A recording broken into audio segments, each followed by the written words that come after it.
जय हिंद दोस्तों।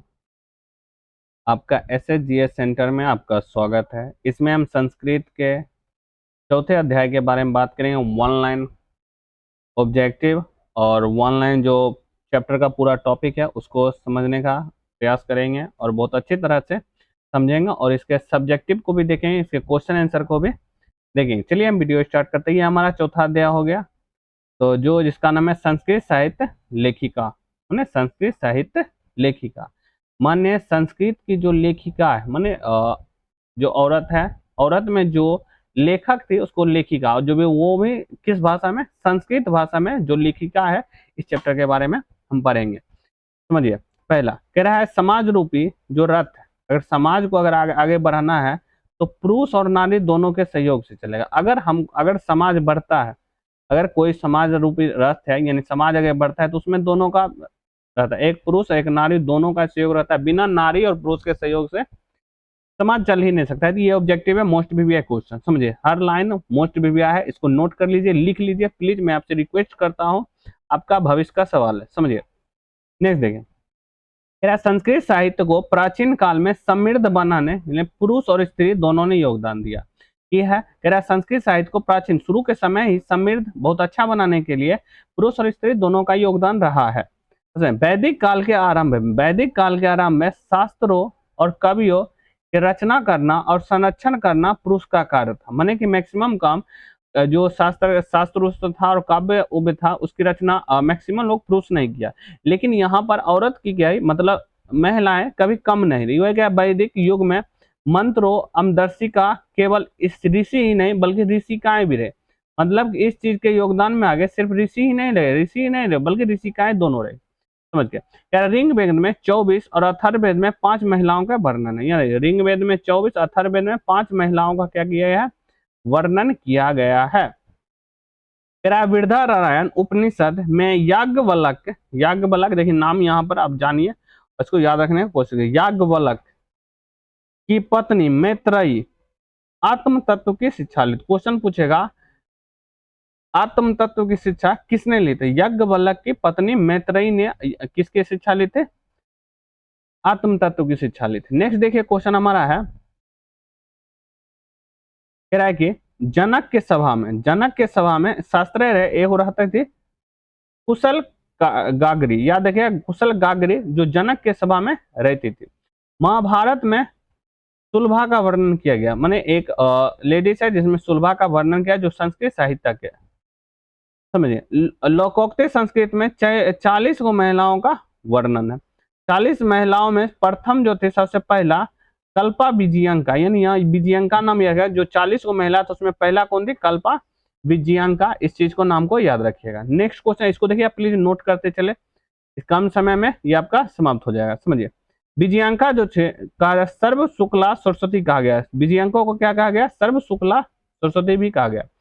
चंद्र आदित्य की रानी विजय भट्टारिका होगा यहाँ पर, भट्टारिका थी। कह रहा है विजयनगर के नरेंद्र ने संस्कृत भाषा के रक्षा के लिए काफी प्रयास किया। याद रखिएगा, क्वेश्चन पूछेगा संस्कृत भाषा के रक्षा के लिए किसने बहुत बड़ा प्रयास किया था? तो याद रखिए विजयनगर। क्या याद रखिए? विजयनगर शहर के वहां के शासक ने किया था। 14वीं सदी कंपन राय, 14वीं सदी में कंपन राय की रानी गंगा देवी मधुरा विजयम नामक काव्य की रचना की थी जो संस्कृत में ही था।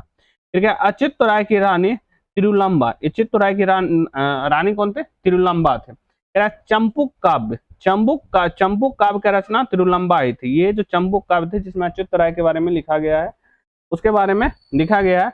ये चंपुक काव्य की रचनाकार कौन थे? तिरुलंबा। देखिए इसमें कुछ लेखक मतलब लेखिका का नाम है जिनके पति पत्नी के बारे में दिया गया।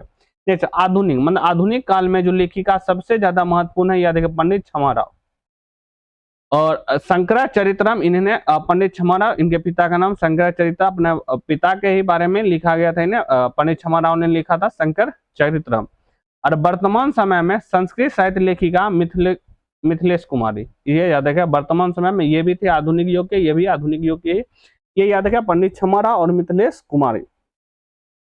अब देखिए हमारा अब जो प्रश्न उत्तर है यहाँ से स्टार्ट हो गया। अब इसको प्रश्न उत्तर को जानना बहुत जरूरी है, इसको प्लीज नोट कर ले। समझिए पहला क्वेश्चन कह रहा है आधुनिक काल और वर्तमान काल का सबसे लोकप्रिय लेखिका कौन थी। आधुनिक काल, देखिए अभी हमने पढ़ा आधुनिक काल और यहाँ पे वर्तमान काल, दोनों के बारे में जाने। समझिए आधुनिक काल की लेखिका कौन थे, पंडित छमारा। कौन थे, पंडित छमारा। और वर्तमान काल की कौन थे, मिथिलेश कुमारी। मिथिलेश कुमारी प्रसिद्ध लेखिका है। नेक्स्ट क्वेश्चन कर रहे हैं हमारा कि संस्कृत जो है,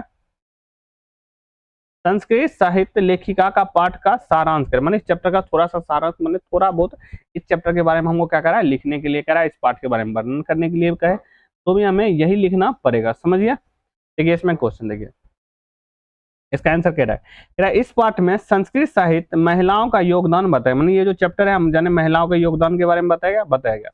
इस पाठ में गर्गी, शुभला, विजया भट्टारिका, पंडित छमाराव, मिथिलेश कुमारी आदि विदुषी महिलाओं के बारे में वर्णन है, जान गया हमें। मैंने जिनका जिनका बारे में इस चैप्टर में वर्णन है कुछ नाम लिख देंगे, और इस चैप्टर में किसका वर्णन है, महिलाओं का वर्णन है, लिख देंगे। इस पाठ में बताया गया है कि वैदिक युग से वर्तमान समय, मतलब पुराना समय से प्राचीन समय से लेकर अब तक में संस्कृत साहित्य में महिलाओं का भी क्या क्या योगदान रहा है, इस चैप्टर में हमको क्या क्या बताया गया। नेक्स्ट क्वेश्चन है कह रहा है याज्ञवल्क्य ने किसे और किस चीज की शिक्षा दी। तो याज्ञवल्क्य अपनी पत्नी मैत्री को किसकी शिक्षा दी थी, आत्म तत्व की शिक्षा दी थी। अपनी पत्नी मैत्री, मैत्री ने लिखा, इसको लिख लीजिएगा, मैत्री आत्म तत्व क्या दी थी, शिक्षा दिया गया था। यहाँ आत्म तत्व लिखा हुआ, पत्नी में पत्नी लिख दिया तब पर भी हो जाएगा, ब्रैकेट में मैत्री लिख दीजिएगा तब पर भी समझ जाएगा। नेक्स्ट क्वेश्चन देखिए, ये लास्ट क्वेश्चन है हमारा। कह रहा है कि क्वेश्चन में पंडित छमाराव कौन कौन सी रचना की, मैंने इन्होंने बताया पंडित छमाराव क्वेश्चन पूछ रहा है किस किस किस किस चीज की रचना की, उसके बारे में हमको क्या करना है, बताना है।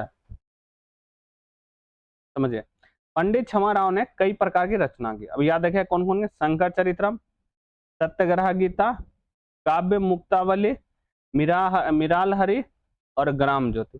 गांधी जी ज्यादा प्रेरित थे, इसलिए यहाँ पर सत्याग्रह, गामस्य, मिराहले, ग्राम ज्योति। अब इसके बाद जो हमारा चैप्टर आएगा वो 5वां चैप्टर आएगा, याद रखिएगा 5वां हमारा ये चैप्टर आएगा भारत महिमम। और इस वीडियो को अगर देखने के लिए, इसके पूरे सीरीज को 14 चैप्टर को देखने के लिए, जिससे आपको 50 अंक ठीक से आपको मिल जाएंगे, 100 में से 50 अंक मैं आपको गारंटी लेता हूँ आपको मिल जाएंगे। समझ गए। आप हमारे वीडियो को लाइक कर दे प्लीज। अब देखते हैं वीडियो को, और कमेंट में आप लिखे कि ये वीडियो आपको कैसा लगा, ये चीज भी आपको लिख ले। तो मिलते हैं हम अपने नेक्स्ट वीडियो में। जय हिंद, जय भारत।